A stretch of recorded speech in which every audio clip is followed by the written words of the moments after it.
You look great. Okay, so camera rolling. It's real. This is very good. Thank you, Mark. Good evening, and welcome to Trump and the Global Economy. The fourth in a series of town hall panels, and our guest today is Mr. McLaughlin, John McLaughlin. So we're just going to go to it immediately so we don't waste any more time. Welcome to Trump and the Global Economy, Mr. McLaughlin. Please introduce yourself and then we'll take your presentation. Okay, thank you very much. I was, this is good. Landry's got a good camera there, so that's good. My name is John McLaughlin. I'm the CEO of McLaughlin Associates, and in 2016 I was very fortunate to work for President Donald Trump during the campaign. And currently, for the midterm elections, we have 22 members of Congress who serve in the House of Representatives. We work for different governors around the country. We work for U.S. senators, and we've got Senate candidates. So you'll hear me talking a lot about the midterm elections as well as what's happened in the past. So as Landry's helping me, I'm going to just go right into our national data. And you're going to see as they adjust these slides. Let me say, just bring your head down. You'll have good. So stand here. All right. That's the first slide. We've been tracking. These slides are on our website, McLaughlinonline.com. We take a monthly national survey that we often release, where we ask 1,000 likely voters about their attitudes. And you'll see in this first slide, when we're asking people the direction of the United States, you'll see that from the moment that President Obama got reelected, pretty much 2/3 of the electorate thought the country was on the wrong track. And then, after the election, when Donald Trump got elected, it started to narrow about February after he got inaugurated, where it was 48 wrong track, 41 right direction. But then the Republicans decided to do health care. And health care didn't go so well for them. So the wrong track went back up. This month it's back in the month of April, we had 40% right direction. And that's mainly the Republicans saying it's moving in the right direction, while most independents and Democrats say it's on the wrong track.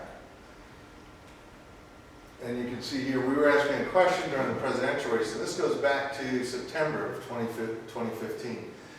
Would you like President Donald Trump or Congress or the next president to continue the policies of President Obama, or do you want to change and move away from the policies of President Obama? During the campaign, they wanted change.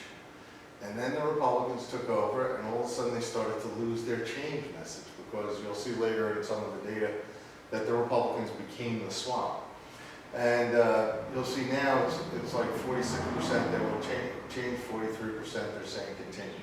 So it's a real battle among those likely voters who are looking at the midterms. On this one, the job rating for the president. You've heard a lot of things about the president's job ratings improving. It's actually, in December 2016, as he was about to take office, it was very different than the campaign. 48 to 41, most Americans thought they approved of the job he was doing. And at the time, I'd spoken to him before Christmas, and I said, you better get your helmet on, because with the Republicans and running the House and the Senate, the Democrats are going to go after you and polarize the election, because if you have an over 50% favorable rating or approval rating, then you'll be able to get a lot done. And that's exactly what they did. And the last time he was a net positive on our surveys was in February 2017, right about when he gave his address to Congress. And then again, the Republicans failed on health care, and it went upside down. And it's been pretty consistent. So this month we had 46 approved, 52 disapproved. There's other polls like Rasmussen who poll likely voters, Politico. Even today there's an Ipsos poll that has him at 49. So in this interval he's been touching on 51% or 50% or 49%. But on our last April 24th survey he was at 46-52. But he has the ability where right now, you'll see that with independents, he's upside down, 54-42, but Republicans love what he's doing, 84-15. Democrats, it's the exact opposite, 83 disapprove, 15 approve. If you're undecided for Congress, you're actually 35 approve, 57 disapprove. Trump voters, if you voted for him in 2016, 88 approve, only 11 disapprove. Clinton which is the exact opposite of 11 to 88. So it's extremely polarizing, but he has the ability, if he can go up with independents, if he can go up with moderates, he's not that far off with Hispanics, because these are Hispanics that actually, they're citizens and they vote. He's 46-51. Younger voters, he's a little more negative. Older voters, he's more positive. Men, he's positive, +8. Women, he's a negative. So he has the ability, if he could go up with women, if he could go up with minority voters, if he could go up with independents and moderates, he could become a net positive. So that's what he needs to concentrate on for the rest of this year to help Republicans. A lot of Republicans will tell you that the president's negatives are what's driving the midterm election. Not true. It's really, we ask about, how would you rate the GOP majority in Congress? This is disapproval. So in December of last year, there were 60 disapproval and 35 approved. And it stayed above 50. It's closed this month, where it's 54 disapproval, but only 39 approved. And what's really bad about that is, in that, if you're an independent, you say you disapprove the job the Republicans are doing in Congress, 57 to only 33 approved. If you're undecided, it's 48 to 28. If you're a Republican, if you're voting for Republicans for Congress, 25 disapproves. If you're an affiliated Republican, 24 disapprove. And if you voted for Trump in 2016, 25 disapprove. And only 68 approved. So what you have here is, you have the majority of Americans don't like what Congress is doing, including in their base. In the Republican base, there's significant segments of voters who are happy with Trump, but not happy with the Republicans in Congress because they don't see him passing their agenda. They don't see him getting things done. Outside of the tax cuts, they don't see the Republicans getting things done. So with that, this is the battle for Congress, going back all the way to 2014. And you can see here that that was the 2014 election. So they were virtually tied, but then on election day, the Republicans ended up 3-point higher vote, actual vote. So there was a hidden vote. It really wasn't hidden. When you look at this, you can see here it's close. Then the Democrats actually broke ahead in the fall. Now it's back to being close again. But this 15% that's undecided, they're really not undecided. They think the country's on the wrong direction. They disapprove the job the Republican majority is doing in Congress. And that could go against us badly. So the Republicans, while they're in very close in the election, when it's virtual tie, 43-43, 15% undecided, 90% of the Republicans voting Republican, 89% of the Democrats voting Democrat. The undecided is virtually totally up for grabs. The independents, a third for the Republicans, a third for the Democrats, and a third undecided. That's where the battle is. And well, the two bases are fighting it out. If you like what Trump did, you know, if you 2016 you voted for him, 81% vote for the Republicans, 88% of the Democrats, Clinton voters vote for the Democrats. And really what it is, a lot of times in the midterm election, President Trump got 9 million more voters out with Hillary Clinton in the 2016 election than they did in 2012. The midterms are usually only, in 2014 it was 83 million voters, in 2010 it was 90 million voters. So you won't have 139 million out, but you'll have someplace around 85, 90 million voters. And the Republicans are losing special elections because Trump voters are staying home. In Pennsylvania 18, they just lost a special election. The difference between the Republican candidate for Congress, his vote, and Trump's vote was 102,000 people. So the real battle was for the Republicans to make sure that the Republican voters get their Trump vote out again and get it solidified.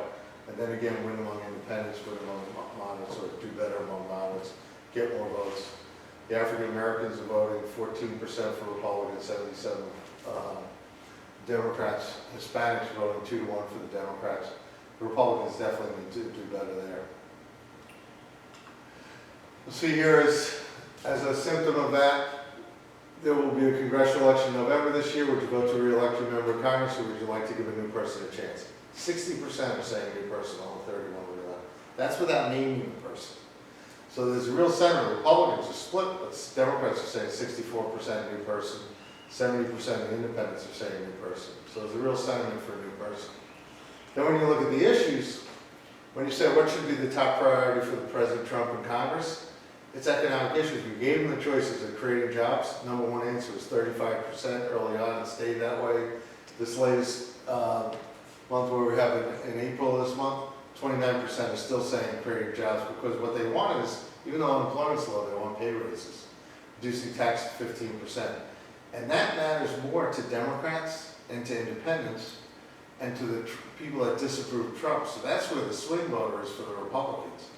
On the other hand, security, when you say fighting national terror versus other things like repealing and replacing Obamacare, repealing and replacing Obamacare was never a big item.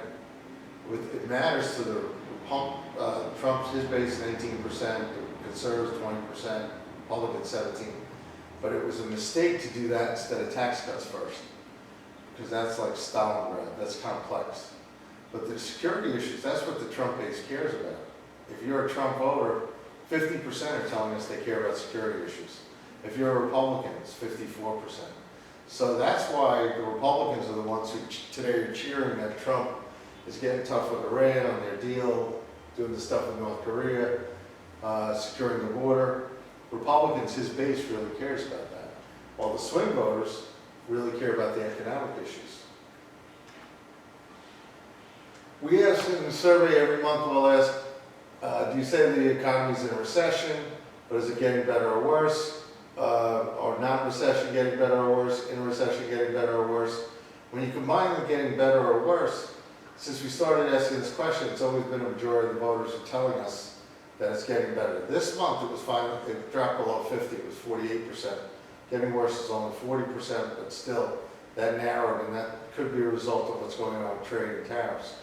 On the other hand, those voters who say it's not in a recession, on election day of 2016, 40% of the voters said it was in a recession, 70% of them voted for Trump.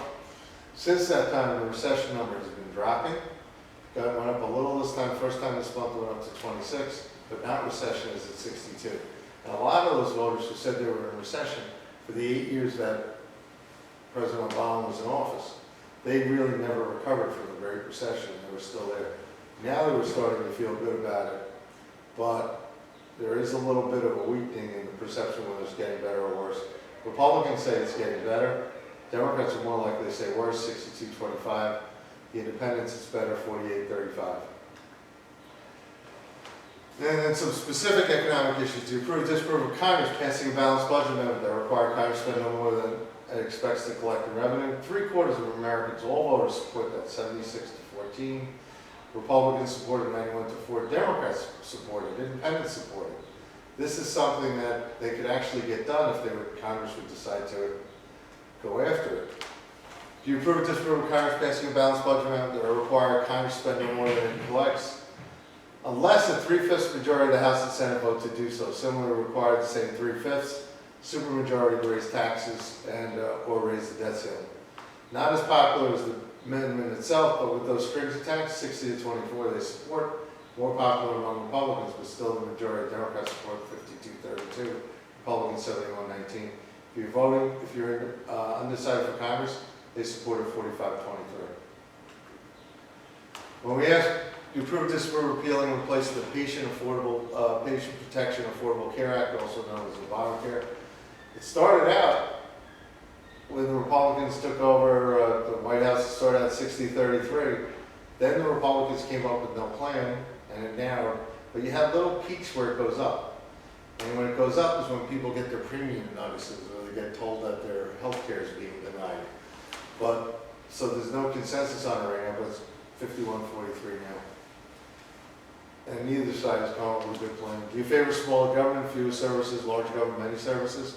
5-3 majority consistently says smaller government, until you tell them we might cut your Medicare or Social Security. That's not a good idea. People don't want that. Let me see what we got here. Oh, we got a question here about, on a scale of 1 to 5, 1 being not concerned and 3 being neutral, 5 being very concerned. How concerned are you about the DC swamp? We just took this in April. 55% of all voters said they were concerned. And when we asked about, we defined the swamp. Let's go back up one.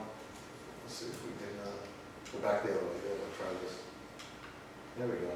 No? Yep. When we define it, we tell them eliminate the influence of a network of DC-centric professional bureaucrats, media, and insider elites, some call the swamp, from the way Washington works. 60% say it's important to eliminate the swamp. And when we look at it, 74 Republicans with 46 Democrats, independent 63. If you're undecided for Congress, where have I got that? Yeah, undecided for Congress. You can see that 48% say it's important. Trump voters say it's important, over 70%. Those who disapprove of Trump, 53%. So there is a populist consensus that the DC swamp is something that's bad and something that needs to be eliminated.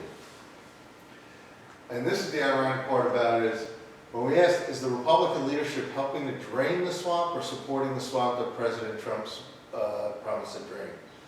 Only 17% said the Republican leadership is helping to drain the swamp. 46% said it's supporting the swamp. And if you're voting Republican, you've got 41% said they're supporting the swamp. If they voted for President Trump, if they're a Trump voter, 39% said the Republicans are supporting the swamp. And Republicans, 36% said they're supporting the swamp, while Democrats and Independents say they're supporting the swamp. So there's a real populist sentiment that the DC swamp and the elites are not good, and it's around the country. You can see it's in every region of the country that they think they're helping the swamp, and they're concerned about it. So you can see that populist anti-Washington, anti-elite sentiment is playing out still in the electorate. Back. There we go. Do you agree or disagree with the statement that we need to keep America great? 67-24. Agree, disagree. That's Trump's new campaign slogan. So when we test that, the ones who disagree, it's not that they're not patriotic, it's just that the Democrats 42%, liberals 49%. If you disapprove of the job that Trump's doing, they will disapprove of the job he's doing at 44. So, but he has the potential to get votes with that message. And you can see when we actually threw his name in there, well, let's go back up. Do you agree or disagree with President Trump's re-election slogan that we need to keep America great? It dropped, but it's still 12 points higher than his job approval. 58-36 said agree. So actually, Democrats, you've got 28% of Democrats agree with him, the Republicans 89-10. If you voted for Trump, you'll see there that it's overwhelmingly positive, 96-3. So he has the potential to do even better. Just has to deliver on it. This is one thing that's really incredible this time because of the internet. We asked this last December. Are you more likely to believe all the news is reported in the mainstream national media or not believe everything reported in the mainstream national media? Only 14% said believe all the news. So the days of Walter Cronkite and the evening news, the journalists who you could count on, those are way behind us. 77% said they don't believe everything. And it's across the board. It's over 60% Democrats. You've got 87% Republicans. It's just real cynicism and disbelief about the mainstream media. And let's see if we can get that. There we go. Do you believe the media is biased against President Trump? Again, this was December 53-37. They believe it. And if you voted for Clinton, 18% believe they're biased against him. If you're a Democrat, it's over 20% believe that they're biased against them. And this is, again, following up on the internet. Do you follow President Trump on Twitter, Instagram, etc.? It was as high as 28-29%. Now it's dropped to 20%. In April, we have it going up to 25%. As it gets closer to elections, more people follow him. But the important thing about that is, if you follow him on Instagram, Facebook, or Twitter, he has a 70% job approval. And it's over 50% disapprove of those who don't. And that's where you could just see some of that. But that's an enormous following in the election, which is why we wake up every day and we check our Twitter. But with that, I will defer back to we and Ralph, and we can continue our discussion. But that packet framing, don't shoot the messenger. Those are just the polls today, and it will change. It will certainly change every week, if not every day.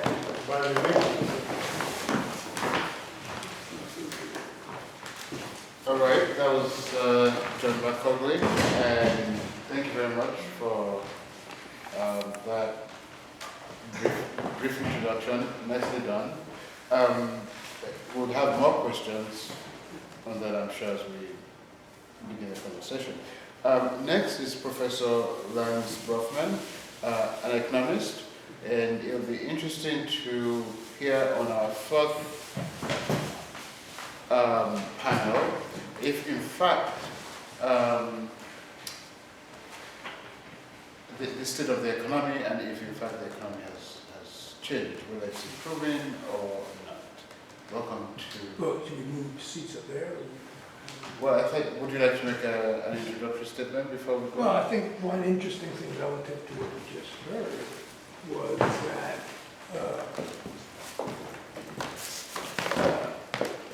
today may